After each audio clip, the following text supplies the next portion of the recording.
Hello students, आज हमारा जो टॉपिक है वह है वृद्धि। क्या है? वृद्धि है। ठीक है। तो वृद्धि में हम जानेंगे कि जो प्लांट्स हैं हमारे, उनमें वृद्धि किस प्रकार होती है और किस कारण होती है और किस तरीके से होती है। और उन वृद्धियों को करने के लिए क्या क्या उत्तरदायी होता है। ठीक है। तो अकॉर्डिंग टू एनसीईआरटी हम अपने सिलेबस को लेके चलेंगे। देखते हैं क्या होता है। तो उसको हम पढ़ते हैं। अकॉर्डिंग टू एनसीईआरटी हमको पता है कि जो हमारे पौधे होते हैं वो लगातार ग्रोथ करते हैं। ओके, ये हमको पता है कि हमारे जो पौधे होते हैं वो लगातार वृद्धि करते हैं। और पिछले अध्याय में हम ये जान चुके हैं कि यह जो वृद्धि है वो विभजोतक ऊतक के कारण होती है, क्योंकि विभजोतक ऊतकों में लगातार विभाजन करने की क्षमता पाई जाती है। यह जो ऊतक होते हैं वो पौधे के अग्र टिप भाग पर पाए जाते हैं, चाहे वह ब्रांच हो, चाहे वो रूट्स हो और चाहे वो शूट हो। तो इन तरीके से हम देखेंगे कि जो पौधा होता है वो हमेशा आगे की ओर या शीर्ष की ओर वृद्धि करता है। ओके, तो हम वृद्धि को एक डेफिनेशन के तौर पे जान सकते हैं कि जो वृद्धि है वह एक अनपटल स्थायी बढ़त के रूप में परिभाषित किया जा सकता है। आकार, ऊंचाई, आयतन आदि में लगातार दिखाई देती है ना। तो इस तरीके से हम डेफिनेशन को समझ पाए कि पौधों में जो लंबाई, ऊंचाई, व्यास, आयतन आदि में जो वृद्धि हो रही है वह वृद्धि को परिभाषित करने के कारक है। ठीक है। तो इसमें हम देखें आगे क्या है। पौधों में जो वृद्धि है उसका अभिप्राय क्या है और यह अपरिमित है। तो इसमें देखेंगे कि हमको पता है या हम जानते हैं कि पौधे जीवन भर असीमित वृद्धि की क्षमता को अर्जित करते हैं, अर्थात पौधों में लगातार वृद्धि होती रहती है और यह कोई निश्चित नहीं होती। ठीक है।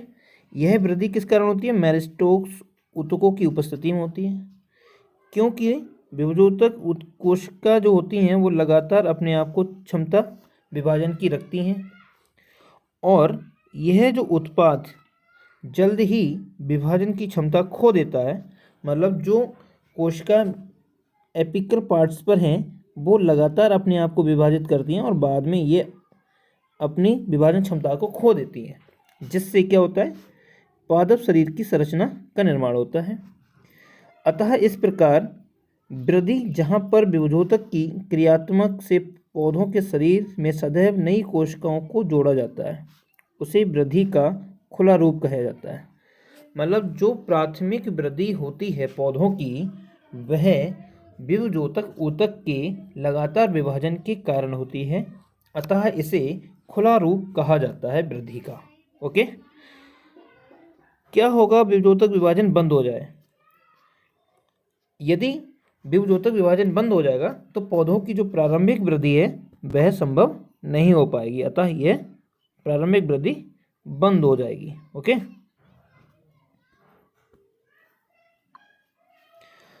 आगे देखते हैं इसमें क्या है। हम पिछली कक्षाओं में भी पढ़ चुके हैं ये चीज़ कि जो प्रारोह होता है, प्रारोह के एपिकल भाग पर क्या होता है? एपिकल भाग पर मेरिस्टेमस सेल्स पाई जाती हैं, जिसे हम विभजोतक कोशिकाएं बोलते हैं, और इन कोशिकाओं में लगातार वृद्धि की क्षमता होती है, मतलब अपने आप को लगातार विभाजित कर पाती हैं। वह इसलिए हो सकता है क्योंकि ये सेलुलोज, इनकी सेल वॉल सेलुलोज की बनी होती है। इनकी जो कुछ सेल वॉल होती है वह बहुत ही ज़्यादा पतली होती है। इनमें डेंस कोशिका द्रव और जीवद्रव भरा रहता है, इसके कारण ये आसानी से इसे विभाजित हो जाती हैं। अतः इस तरीके से जो पौधे हैं उसमें प्रथम ओपन या प्रारंभिक वृद्धि संभव हो पाती है। सेकंड वृद्धि क्या होती है? जब ये विभजोतक कोशिकाएं अपनी संख्या में आगे की ओर बढ़ती रहती हैं और जो पुरानी कोशिका हो जाती है वहाँ पर रसधानी अर्थात वैक्यूल का निर्माण हो जाता है और इनकी कोशिका भित्ति मोटी हो जाती है और यह अपनी विभाजन की क्षमता को खो देती है। तब क्या होता है, संवहन कैम्बियम और कार्क कैम्बियम जीवन के बाद ये द्वितीय वृद्धि को तैयार होती हैं तथा इस प्रकार की वृद्धि को द्वितीय वृद्धि कहा जाता है। ठीक है, ओके, द्वितीय वृद्धि है ना।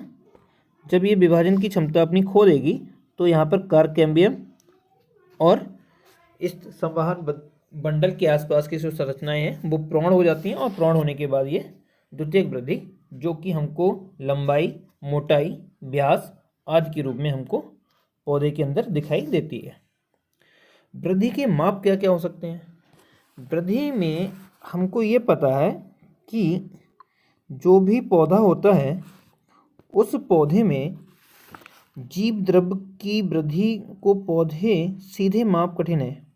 ठीक है, अतः जीव द्रव्य मात्रा में वृद्धि परिणाम है और इसीलिए वृद्धि को विभिन्न मापदंडों द्वारा मापा जाता है। वो मापदंड क्या क्या हो सकते हैं? ताजी भार, वृद्धि, शुष्क भार, लंबाई का क्षेत्रफल, आयतन, कोशिकाओं की संख्या आदि। ये जो मापदंड हैं, ताजी भार, वृद्धि, शुष्क भार, लंबाई का क्षेत्रफल, आयतन तथा कोशिकाओं की संख्या, इन मापदंडों के कारण हम वृद्धि को माप सकते हैं।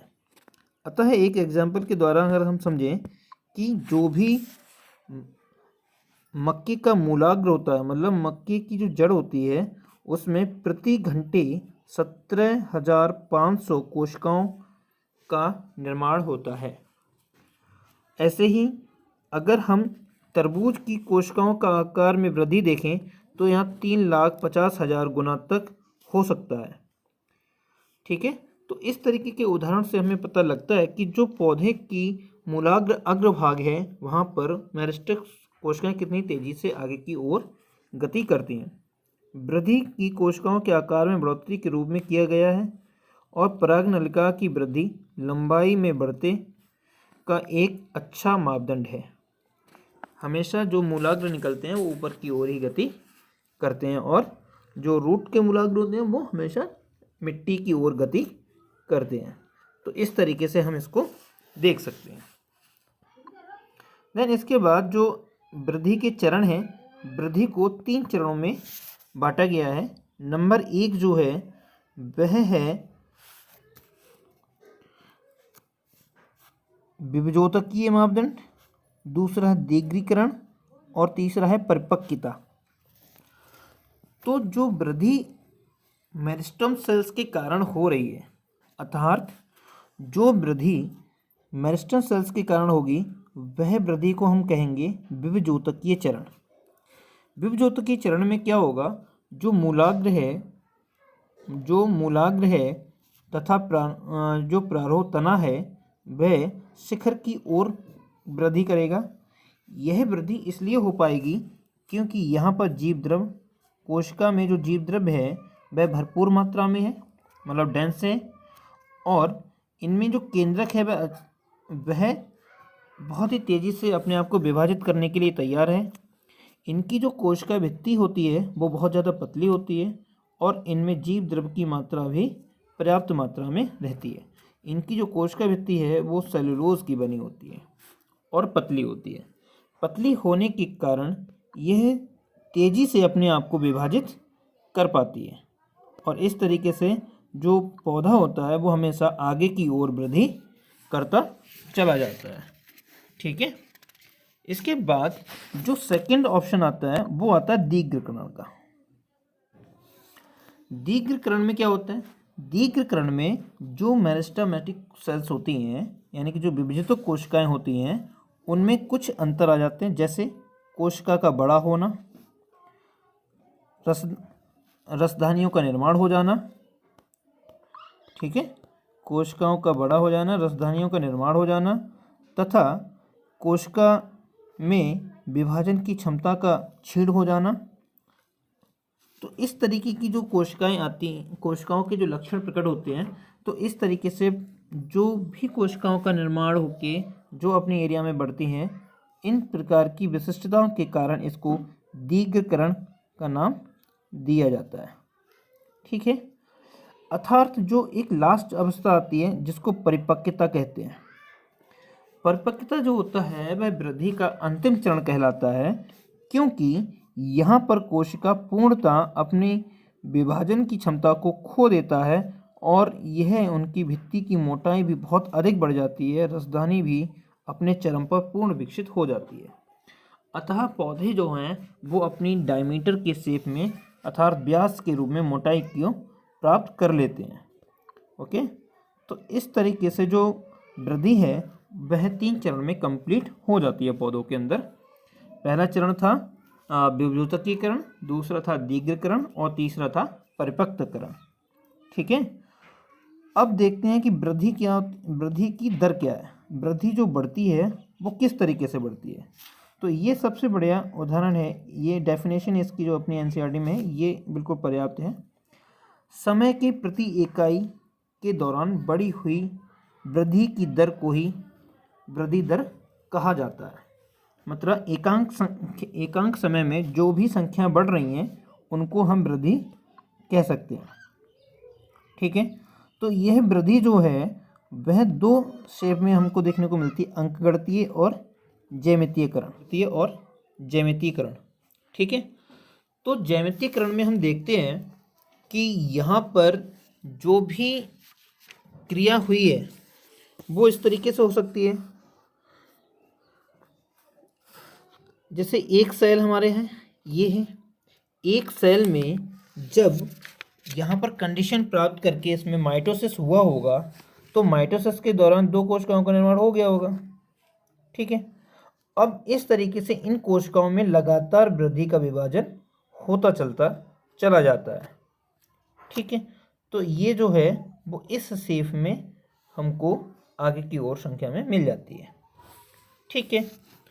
और इसी प्रकार अगर हम ज्यामितीय क्रम में इसको देखें तो ज्यामितीय क्रम में हम देखने पे क्या देखते हैं कि जो एक कोशिका है, एक कोशिका में डिवीज़न हुआ, डिवीज़न होने के बाद हमेशा स्क्वायर की फॉर्म में यहाँ पर कोशिकाएं बढ़ी हैं अपने आप को लेके, किसकी, स्क्वायर के रूप में, है ना। तो स्क्वायर के रूप में जैसे बढ़ी हैं तो आप देख रहे हैं 2 के बाद 4 हैं, 4 के बाद 8 कोशिकाएं, इस तरीके से यहाँ पर लगातार कोशिकाएं अपने आप को बढ़ा रही हैं। तो इस तरीके का भी विभाजन हमको देखने को मिला है पौधों में। ठीक है। क्रम के अनुसार अगर हम देखें इसमें तो ये हमको देखने को मिला है थोड़ा सा कि यहाँ पर जो विभाजन हुआ युग्मक विभाजन है। हमको पता है कि जब एक मादा सेल एक पुरुष सेल के भाग से जुड़ती है तब यहाँ पर संयुग्मन की क्रिया होती है, अर्थात उसे निषेचन की क्रिया भी बोलते हैं। निषेचन के बाद यहाँ पर विकास होता है और यहाँ पर जो भी विभाजन हो रहा है म्योसिस और माइटोसिस के दौरान वो ज्यामितीय अवस्थाओं को प्रदर्शित कर रहा है। आप देख रहे हो ये इस तरीके की ज्यामितीय संरचनाएं बनी हुई हैं, ये और ये। ठीक है। तो ये जो ज्यामितीय संरचनाएं हैं इसमें से हमको ये देखने को मिलता है कि आखिर वह कौन सी कोशिकाएं रही होंगी जो लगातार विभाजित की ओर आगे बढ़ी होंगी और अंकगणितीय अवस्था में हम इसको कैसे देख सकते हैं। ठीक है। तो ये वाला एरिया जो है ये, इस एरिया में मेरिस्टेमेटिक सेल्स का उपस्थितिकरण रहा होगा, क्योंकि यहाँ पर जो है यह भाग शीर्ष की ओर जाएगा और शीर्ष की ओर जाने के कारण यहाँ पे पौधा जो होता है हमेशा ऊपर की ओर या वायवीय भाग में ग्रोथ करता है। ठीक है। शीर्ष की ओर करता है। और बाकी जो ये वाली कोशिकाएं बची, ये जो कोशिका हैं वो पौधों की परिपक्वता को प्राप्त कर चुकी हैं। इनकी कोशिका भित्ति मोटी हो चुकी है, इनमें सेल वॉल बहुत मोटी है, इनमें प्रोटोप्लाज्म की संख्या कम हो चुकी है और इनके अंदर रसधानी का निर्माण हो चुका है। इस कारण यह परिपक्वता को प्राप्त हैं और डिवीजन नहीं कर पाएंगी, अतः ये पौधे की मोटाई को प्रदर्शित करती है। ओके, तो इस तरीके से हम यहाँ पर इसकी रेट को देख लेते हैं।